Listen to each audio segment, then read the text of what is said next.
Good. Well, I'm trying to get the guy. You ready? Was ready. All ready? Yes. Let's go. All right.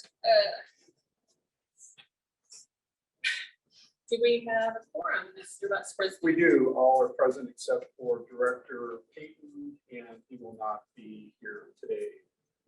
Okay. In virtual, he won't be here virtually either. So, All right, thanks. All right. The approval of the board minutes so as written, these will be the minutes for the. September 18th meeting. Okay. I'll make a motion to approve. I'll second. All in favor? Aye. Aye. All right. We need to ratify the e-vote. Yeah, we actually have two, if I recall correctly. So the first one is we had an e-vote for the generator, which we had previously approved, but we had to change vendors for the generator. So if we could just ratify the, I think it was $6,000 plus tax, whatever, for the generator that came in just a little over 6,000. It's scheduled to ship on October 29th, so next Friday. So I'll make that in the form of a motion to ratify the e-vote. Yeah, I'll second. All in favor? Aye. And then the other e-vote is the extension of the tennis lease. And so this will extend the tennis lease retroactive from October 1st to the end of January, or end of 2028. The rent will go to $5,000 a month retroactive to October, and that rent will be in place at that rate through 2026, and then the rent will increase 5% per month in 2027 and 2028. So I'll make that ratification in the form of a motion. You have a second? Is that? Yeah. All in favor? Aye. And so now what I'll do on that, Karen, is I'll attempt to draft just an addendum to the lease, because all the terms and conditions of the lease stay the same. So it's just a matter of getting that memorialized. Okay, thank you. Sure. Okay, just an update is that obviously we're a person down in the office. T is going through some serious health issues. We do have Robert Rody that's in there taking her place. So we are working kind of with a broken wing there, but we all want to keep her in our prayers and our thoughts. We are working for next month's budget meeting, putting things together. Everything is moving smoothly. The board has been working diligently. We've been meeting a couple of times to do some planning and pull over things so that we can make sure that we're serving the community with the best way possible and the most physical responsibility that we have to all of the members. All right, we'll move to Charles. Yay! Morning, everybody. Those of you watching from home. We had a pretty solid September. Financially, our best and biggest opportunity was going to be on the labor front, though that is kind of a problem nationwide at the current moment, just in terms of staffing and in terms of pay rate. But I'll start off with the revenue numbers. We exceeded our budgeted revenue by 14%, so we did $119,000 in the month of September. Restaurant revenue was around $70,000, and the banquet revenue was about $47,000. So that compensated big time because 71% of the average event is brought straight to the bottom line. That's through room revenue, predetermined labor forecasts, predetermined food selections, all that fun stuff. We had 23 events throughout September with an average revenue of $2,100 per event. The restaurant revenue outperformed forecast by $13,000, which was pretty surprising coming off the end of the school year. But we did take into effect our new menu that we had put out with 11 new items, different price mix and margin in there as well. Pricing for the food and beverage and room rentals have gone up a little bit. Going into effect in September, we're starting to see those results in November and onto the upcoming future. The ballroom is now priced at $1,000 for room rental and $1,500 for food and beverage. The lounge is $2,000 with $1,500 food and beverage. Courtside is $1,100 all in, and the patio is about $1,250 all in as well. If anyone is interested in renting them, there is obviously a resident discount that we can apply, but these are for guests coming from outside of our community to kind of enjoy the facility. Cost of goods sold had a little bit of a swing from last month to this month. We ran a 21% last month, 41% this month. So the majority of the swing was just some transitionary accounting pieces that we were putting into place as Kemper Sports took over the accounting pieces. And so some of those things were plugged in. It still runs for an average between the 2 months of 31% on a 33% budget. So again, still beating our goal for the month of September. Still rising cost of goods sold across the market. I'm sure you guys are seeing it in the supermarket at the consumer level. We're also seeing it at the retail level. That's why we run fish of the day specials, selectable items that we can rotate, soups of the day, things like that, we can utilize the product that we do have in our kitchen in order to not let it sit on the shelf and or expire, but also give you guys kind of a variety of different things that we might be able to choose from the time you come into the club. Labor and operating expenses, again, not to beat a dead horse, but this is where we had our biggest opportunity. I've put it to control some measures, both in the culinary department as well as the front of house, but it's really in the kitchen where we've got to watch our spend. To rough it out, the average server gets paid $5 an hour, average line cook is 15 plus. So quick math would say that there's, for every 3 people you have in the front of house, it's paying for 1 person you have in the back. We're doing our best to be as conservative as possible, but still deliver good experiences, deliver good events, so on and so forth. We did have our last salary manager expense rolling into September as well. So we will see a savings on the salary manager front, as Jen, who is our current sales manager, is still at an hourly rate for right now, and we look to bump her into this upcoming year into a salary role, which is built into our 2022 budget. Training dollars were both spent in the front of house and back of house to secure some really solid employees to hold us down throughout the winter. Now in a bit of a hiring freeze, I think we have a good amount of people in the front, a good amount of people in the back. And so we'd really like to put a limit to that from now until probably about February. I think we can coast on the team that we have, but it's also important to retain those people so we don't run into a situation like we did last March and April where the business starts booming again and we're not ready from a staffing perspective. So main points being to retain the key employees that you do have, make sure they're well taken care of. There is going to be a little bit of turnover. It is the restaurant industry after all. But if we do our best to retain our key employees, that will, again, hold us through into this upcoming spring. We'll be in a really great position to start 2022, which we didn't really have, given the snowstorm, given the COVID restrictions, all that stuff that we battled at the beginning part of 2021. I will manage down on labor through daily checklists, tools, stuff that I provided to both Haley and Chef when it comes to writing their schedules, which are all approved by me. And then from there, it's just watching the business. For example, a couple of y'all were in last night, full house. We loved it. It was great energy. We needed every bit of the bodies to be out on the floor. But if we don't see that by around 6:30, 7 o'clock, time to start cutting and sending people on their way. That's all part of our deal for managing business on a day-to-day basis. We will be putting a halt on Saturday lunches from November throughout February.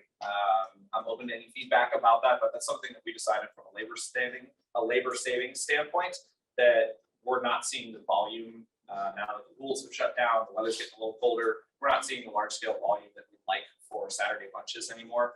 And in order to do that, we open with full menu on Saturday mornings. So that requires 3-4 kitchen employees, 2-3 front of house employees. All in all, if you don't break even on that, then we're just opening at a loss to begin with. I will reopen pretty much as soon as spring starts again, be it March or April. I'll bring Saturday lunches right on back. This doesn't impede on Sunday brunches at all, though. For an NPS score, that's we have 3 main review systems that we look at. The NPS scores are on the back of the receipts. We saw an increase from 6 to 16 surveys, still running at a 9.8%. From a Google perspective, we were able to move the bar from 4.3 to 4.5. We got 17 reviews this past month, 4 of which came from different wedding events that we had hosted in September. So that was fantastic traction to see that people were impressed with the way we were running our events. These are people outside of our community, as well as we welcome feedback from inside of the community. But we had 41,000 impressions. That's people that are clicking on our links, calling into the store, checking out the website, going above and beyond to have us show up in their search bar some way or another. We see the largest focus, believe it or not. Google can kind of break it down geographically by zip code. The largest amount of clicks that we got, almost 46%, were from the Rowlett and Garland area. So that was kind of a little bit of a surprise because it's generally been either Rockwall or Dallas. So that means there's some serious engagement from the community just across the bay from us. I don't know if it's more people moving in, I don't know if it's more people learning about us, or just being interested in coming over to the Rockwall community because it is a really nice place to hang out. As far as events go, September, we had 23 events, like I stated, 46,000 in revenue. October, this is our big one. We have 22 events, but we're looking at about 87,000. We hosted 5 weddings. It's almost double the revenue that we did last month. For example, today we've got a celebration of life this morning, followed by a wedding tonight. And this will be our 5th wedding that we've pulled in this month alone. For November, we're looking at a little bit of a decline in business. So 10 events for a total of $30,000 in revenue forecasted, of course. Year to date, we've got $130,000 in events revenue coming down the books to finish out 2021. Booking pace for 2022 is 146,000 with 23 events confirmed. That's for this upcoming year. We're looking to see that number steadily grow as we attended a recent bridal show in Plano this past Sunday. So Jen and I went out to the bridal show. We got 21 leads from that. That if we netted all 21, would be somewhere in the neighborhood of $200,000. 16 of them were weddings, and 5 of them were either rehearsal dinners and or bridal showers. So people really seeing the community and the club for what it is. I put a big old show. Check out our social media if you're interested in seeing pictures about that. And I will be attending the Dallas one in January, which is the big one. It's a 2-day event. We've got a booth about this size. I think it's 20 by 10. And we'll be showcasing the club for 2 days straight, trying to gather in as many leads as we can. Bring our club over into the surrounding DFW area. Let people know who we are, what we're about. As far as the updates I have for you guys, Thanksgiving we will be open. We're gonna do a limited service from 11 to 4. It's gonna be a plated Thanksgiving dinner, lunch. It'll probably be opening right after the turkey trot or somewhere in that neighborhood. Still coordinating with different events committees about how that's gonna go. We will be selling to-go take and bake Thanksgivings for those of you that want to save the labor on yourselves and put it on us. It'll be cooked instructions, par-baked items. All you gotta do is pop your oven on, pop it in, follow the instructions as written, good to go. That'll be pickup for the day before Thanksgiving and the day before that. So a 2-day pickup. The day of, we won't be doing pickups because we'll have the service. Cowboys kick off around 3:30. We anticipate a decline of business right after that. But for anyone that would like to, we will be open on Thanksgiving and we'd love to see you all. Again, 11 to 4 p.m. And then for Halloween, of course, we're going to participate in the trunk or treat festivities. We're going to do a chili cook-off with 3 of my line cooks, including chef, I should say. They will do 3 different variations of their favorite chili, and we're going to have scorecards. We're going to rate them. So even if you don't plan on dining at the club, at least come down, try the chili, have fun with the experience. And we're going to try to do some more of these events throughout November and December, where I bring the guys out from behind the line. You get to see their faces, kind of get to know who they are, because they don't get the recognition that we do on the front of house for all the hard work that the teams are putting in. So it's important for me to showcase that, as well as do some action stations. It's fun to have people engaging, whether it's carving a roast beef or carving a brisket or something along those lines that gets the culinary guys out and involved. Does anyone have any questions about September or October? I mean, we're almost done with October, but October's looking great for us. Like I said, tons of events. Thank you all for the patience for being flexible when we are closing certain segments of the business. Oh, yeah, go ahead. Oh, okay. Yeah, any questions? Anybody else? Cool. Well, I gotta go run the celebration of life, but thank you all for your time. Thank you. Appreciate it. And thanks, Hillary. Don't forget your phone. Okay. Enjoy the meeting. Thank you. We're gonna move on now to the treasury report. Well, I think a lot of people are out enjoying the art fair this morning, which I don't blame them. I'd love to be outdoor shopping as well. But thank you all for being here and supporting us, especially while we're down a valuable team member. And I'd especially like to thank Bruce for all the support he gave me in moving into the treasurer role. I certainly don't know everything Bruce knows, but I hope to, when he returns, to spend more quality time with him. The CLCA income for September actualized at $154,702.30 for the month of September, and we budgeted $153,769. So our we under budgeted, or we came in under our budget. Our largest expense for CLCA in September was our property maintenance. We spent $12,428.85 in neighborhood improvements. Drainage, that includes drainage for our wedding site, signage for TYC, and HOA building improvements. One example of saving money this month was by our own maintenance team. Chuck and his team, they were able to cut down some trees that were around our ponds and saved us a lot of money from having outside help come in and do that for us. And they also are providing firewood for our residents for this winter. So that's wonderful. And it's free. And all you have to do is reach out to the CLCA office. Our total expenses for the month of September were $119,861.25. So we actually gained $34,841,000. So with the total Kemper Sports Management total losses for September, including the management fee, payroll, and invoices that were from August that went into September, was $30,666. So we actually gained $4,175. And in November 20th, we'll have our annual budget meeting where we'll establish our budget for 2022. All right, we're gonna just kind of get some reports from the different committees. Randy, you want to do the environmental? Sure. There were 21 approved applications for improvements at the EC meeting last month. Among those, 2 new houses under construction, 1 major renovation, 6 houses got new roofs, 5 with paint the exteriors, 3 decks, patios, landscape irrigation. There were 3 of those, 2 door window installations, a fence installation, and a mailbox brick repair. And just to remind everybody that anything you do really to the outside of your house needs to go through the office to get to the EC. Some things can be minor things can be approved sometimes by office staff, but seems like a lot of people forget that the environmental committee is there and serves a really big purpose for the community in keeping things orderly and neat and to meet the bylaws. So come see first Wednesday of the month. Get a chance, stop in and see how a meeting is conducted, what it takes to keep these items approved and done correctly. All right, thanks. We are gonna introduce the committee chairs in a few minutes, but the EC chair is Jeff Mount over there. So they're doing they do a hard job because there's so many people that want to improve or do something. And sometimes it's in a hurry and we have to really pay attention to the fact that we need to go through there to make sure that we're keeping our community in the way that we want to maintain it so that our property values stay up.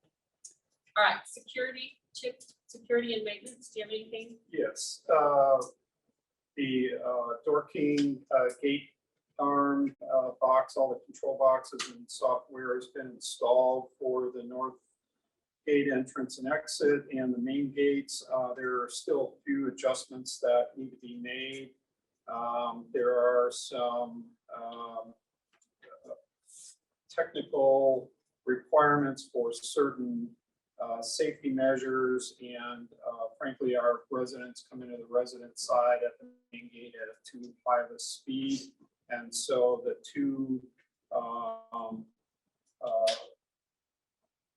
things that trip the gate to open or see the gate to open at times get in conflict. So we'll be installing speed bumps in the resident gate lane. There will actually be 2 in there, and put a speed limit sign up, although I don't think anybody pays attention to the speed limit signs anywhere in Chandlers.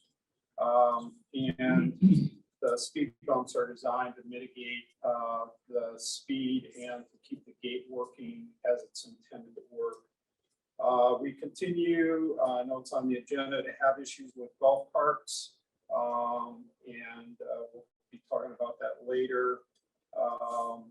We had about a little over 12,000 vehicles enter the community through either the visitor lane, the heavy load gate. During the month of September, it's actually down about 3,000 from August. On the maintenance, they're getting ready for winter, so they're doing some of the tree work that we couldn't do during the summer because of the heavy mowing. There is free firewood, you just got to haul it out and split it, but they have cut it up, I think, into manageable pieces. They have some more to do on that. They'll be finishing up the final mowing here in the next few weeks for the year. We also have ordered a generator for the guardhouse. That's scheduled to be shipped next week on Friday. And then we'll have to get in line. The installers now are on wherever you are in the line, that's when you get installed. So hopefully we can get that up and running before the cold weather comes.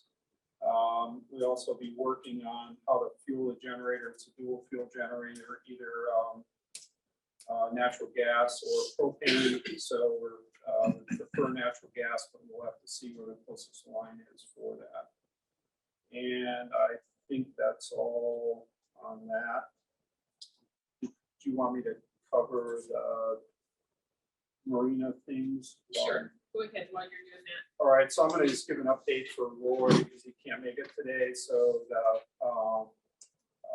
Marina Subcommittee has been working with Suntex Marina. I think they, according to Roy, they're down to just a few technical items, but the net of it is all of the covered slips will be that way, and the uncovered slips will be up here.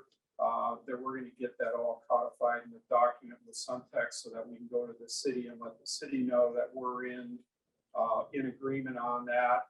And then phase 2, that will be to work with the city to try to get them to make changes to the agreement between the concession agreement, as it's called, between the city of Rockwall and Suntex, so that we're not going through this a year from now or 2 years from now. That may be a little bit more problematic, we'll just see. So Roy's pretty upbeat about it. As I say, says he's got a couple of things to finish up on that, and then we'll be ready to let the city know. The city won't do anything until Chandlers comes to them and say we have some type of agreement on that. So that's his update. He couldn't be here today. He's officiating a swim meet somewhere and couldn't make it. That's all I had. Thank you.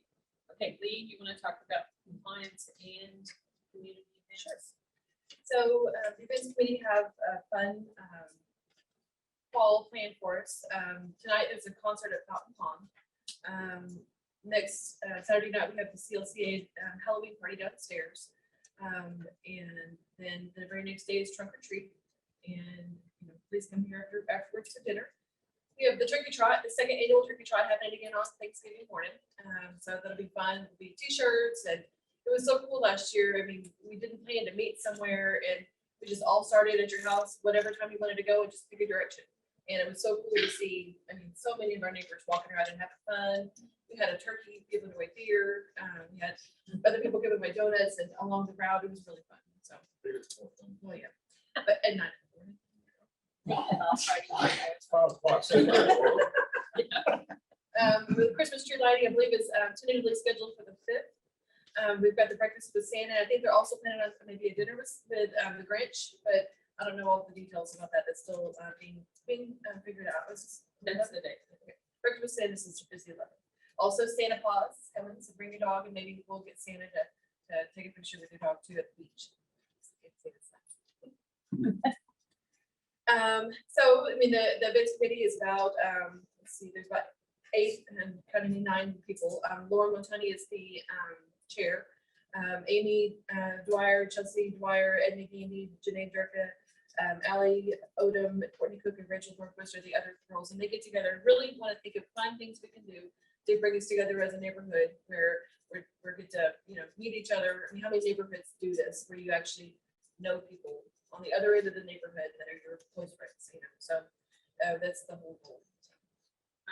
Can we do this? And so I will do Bruce's compliance report. So this is the report of all the fat kids. So here we go. Let's be back to that.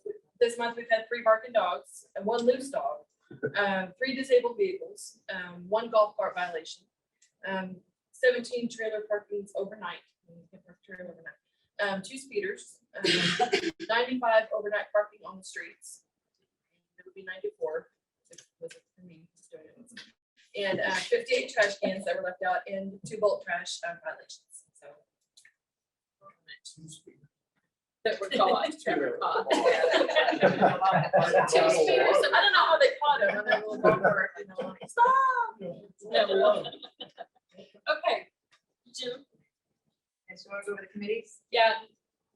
I'm gonna talk about all the different committees for just kind of go over and name the people that are on them. If you're here, please stand up. We'd love to recognize you. So we have the Environmental Committee, which is the liaison is Randy Center right here. And the staff is Carrie Cunningham. And the chair is Jeff McCullough. The Events Committee, of course, Lee was just talking about it. She's the liaison. The staff is Teresa Scholander. The chair is Lauren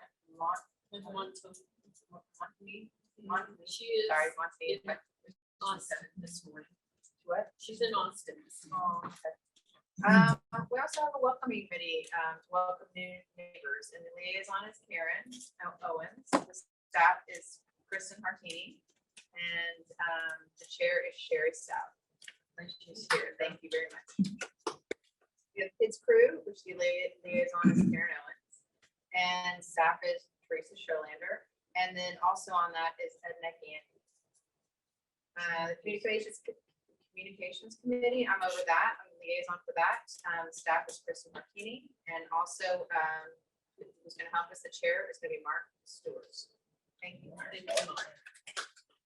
For the Ponds Committee, the liaison is Chip Emery, and the staff is Carrie Cunningham, and the chair for that is Doug Crawford.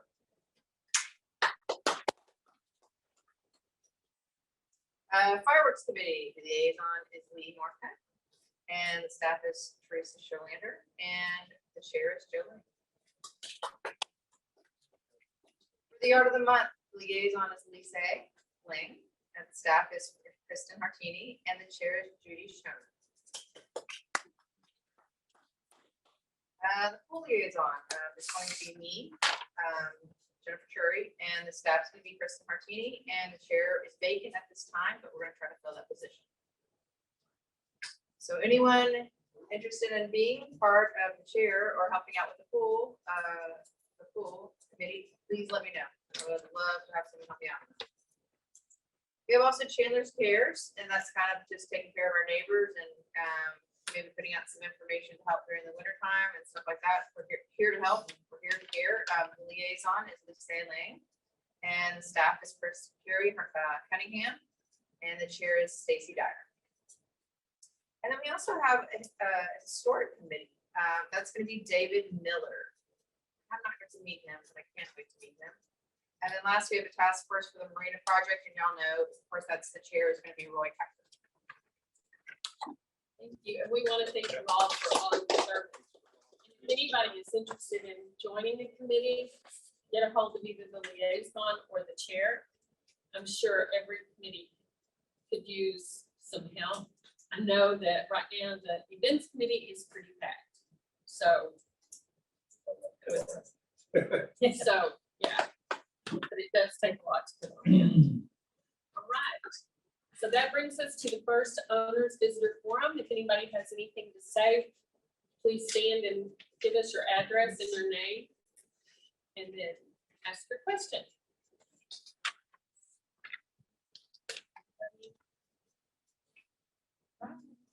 Going once, going twice, it's gone. All right, for new business, we're gonna talk about the golf cart. Right now, it is a serious situation with our golf cart because we have had an accident with a very serious injury. And this is the second neighborhood that I've lived in with that kind of an injury. So to me, it became really a very critical area that we need to look at, because both of the people have wound up with very serious head injuries. So we've talked about it on the board. We're trying to put together an idea of what we want to see.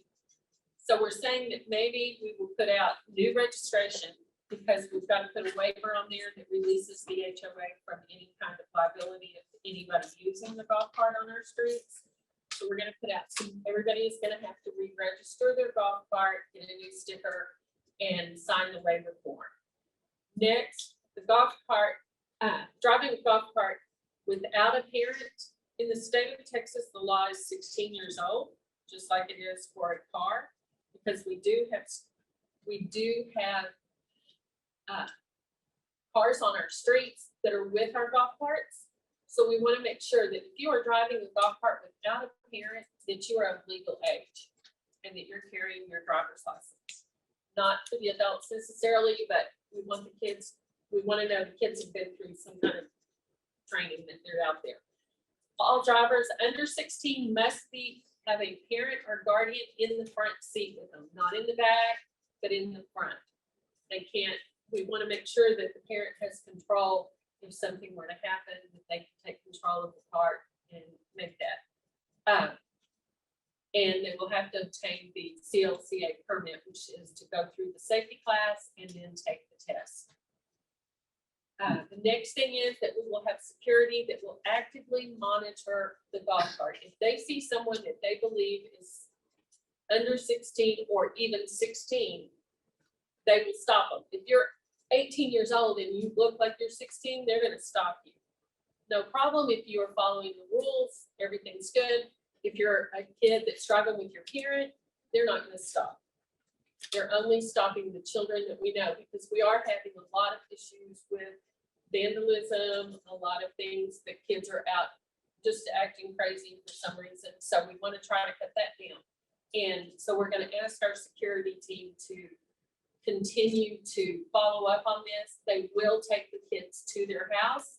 They will talk to the parent, and they will make sure that those things, that our rules are followed, because this is a privilege. It is not a right that the kids get to drive on the street, or anybody gets to drive on the street. And we want to continue to maintain that freedom here in Chandlers, because it's something that we all value, is having our golf carts, and we don't want the city to come back and say, you can't do it because there's been too many injuries or too many things that have gone on. The fine structure, we're gonna have to really think about this, but there is some ideas. So the first violation will be a warning letter to the parent. The second would be a $50 fine. The third would be a $100 fine.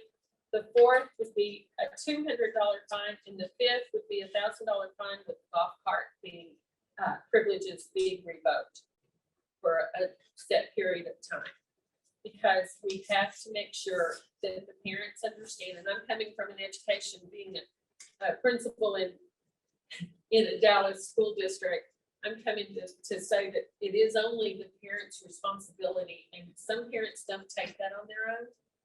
But if they're gonna have to get hit in the pocketbook, sometimes that makes a lot of difference for the parents. All registrations are required to have the golf cart registered. It's in our bylaws. When you sign and you buy a house here, everybody says that they're gonna have their car registered and their golf cart registered with a sticker. We do have a lot of people that do not get a new sticker or do not get a sticker for their car. Doesn't, it's the toll tag, they don't have to use it if they don't want to, but they're supposed to go through it. So we're gonna make sure when we re-register everybody, and the security will stop people if you do not have registration sticker or CLCA on your vehicle or on your golf cart. So does anybody have any, this is an open discussion on this, because this is just something that we are throwing around as the board, but we're throwing it around and it's such a critical time right now that we do this. Anybody have any? I have a question. If they do incur a fine and they don't like, pay it, is there any penalty for that? I mean, how do you enforce this? It's gonna be enforced the same way that all of our fines for traffic or street or any of our compliance issues. And eventually you can lose your immunity until you do it, or, I mean, there are other things. Yeah. I mean, it I was can go to wondering court, or it can be a judgment on a house, depending on what our fine system is. Mark? Are you going to issue new stickers? Yes.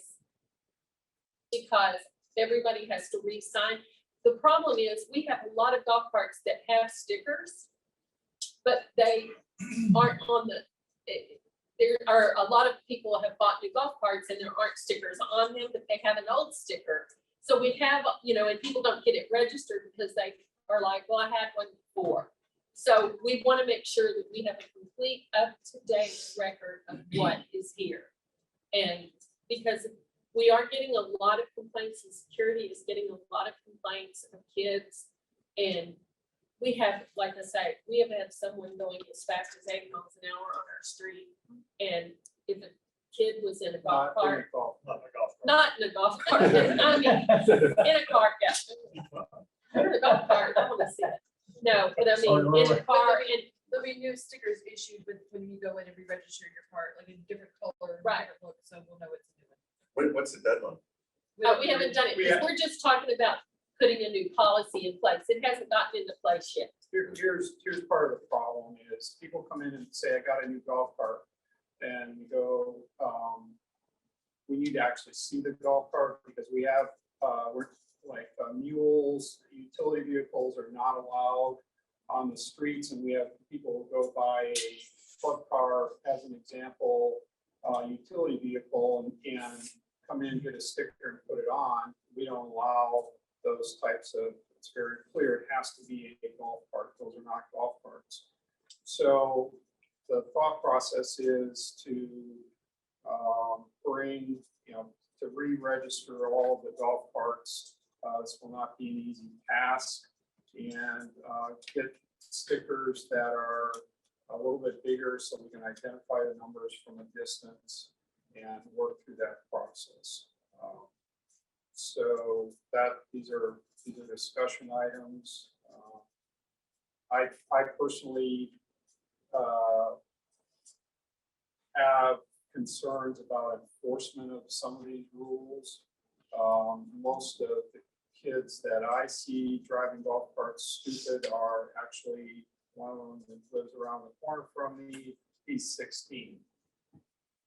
So these are just challenges that we have, but these are private streets, there are streets, and the golf cart registration right now is not sufficient in terms of removing the liability from HOA.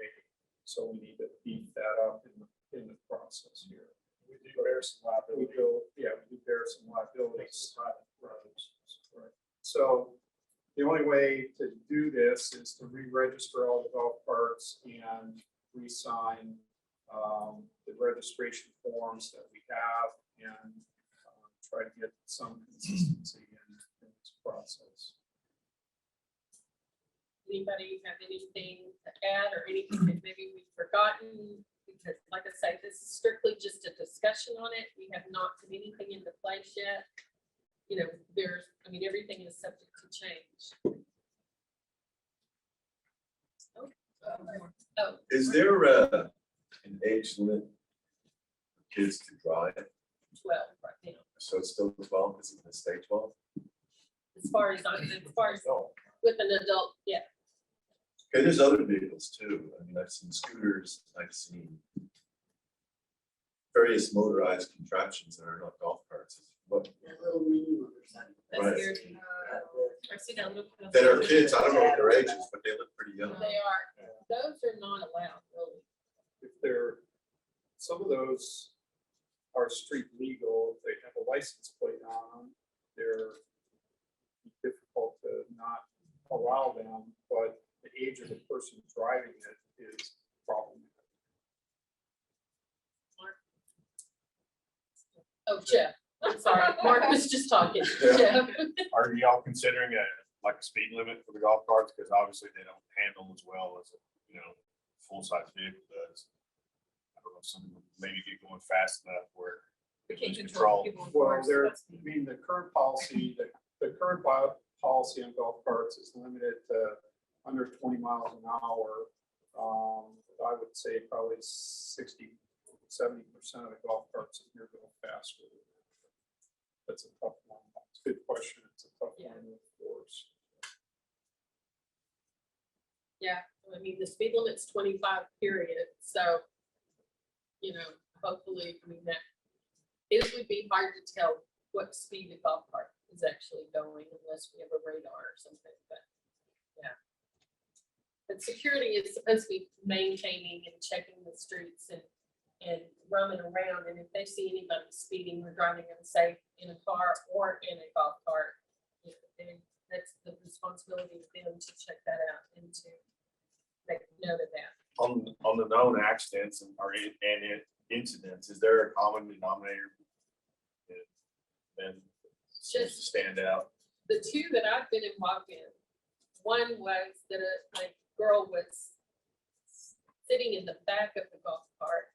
They were driving erratically and they were driving fast. And this was in Sunnyvale, so it wasn't here. And they turned the corner and she flew out. In the last one, from what I understand, it was pretty much the same as far as they were driving erratically and everything, and they turned the corner and the young man flew out. And there most likely was alcohol involved. I'm sure that's a shock. See, most of them all been adults. Well, I don't know, No. Sunnyvale one. Yeah, no, she But was we've a had- senior. We've had some prior where it's been 15, 16, 17-year-olds. We've had, we at our house were pegged because we pointed out to a young lady with her mother in the golf cart that you really shouldn't be steering the golf cart with your feet. And then about 8 o'clock that night, our house got egged. And then also, that's also part of this too, with trying to crack down on this, is because right now we're having a lot of kids that are ringing doorbells, banging on doors, people that they know.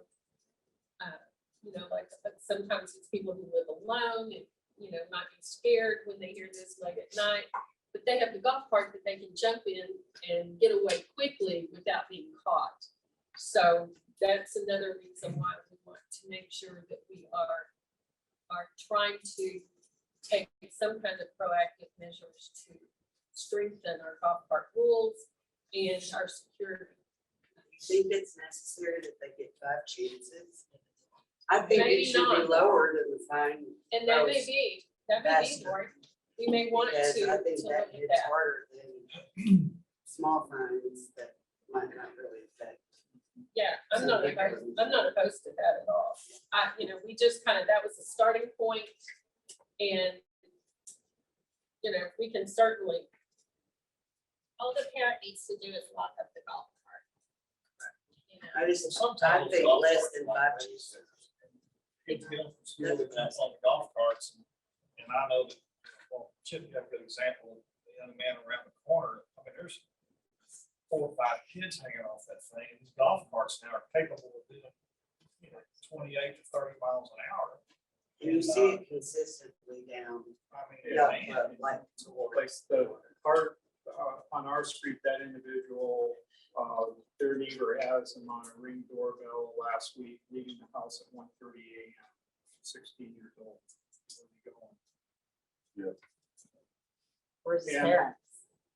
Exactly. And the challenge here is the city of Rockwall, all up until I think 2 or 3 years ago, we had a curfew, and the city let it sunset, and so there is no curfew anymore in the city of Rockwall. And doesn't appear to be an appetite with city leaders right now to reinstate the curfew. So So we don't have any enforcement action in that regard to shake. Yes.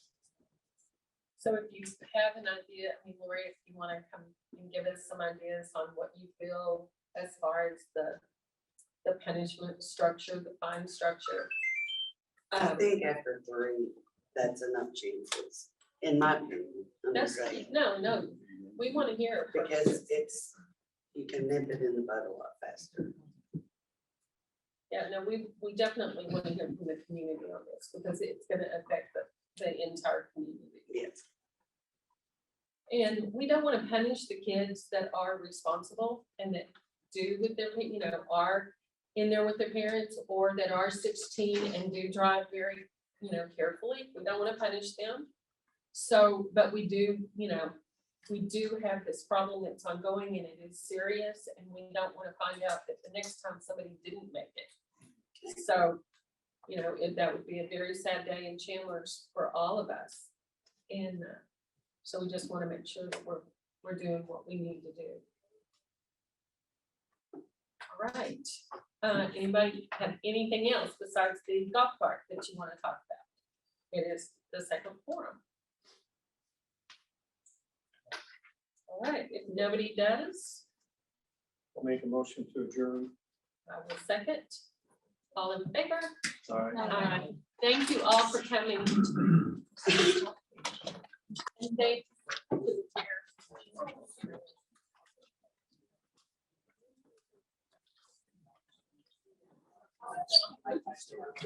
the chair. Yes.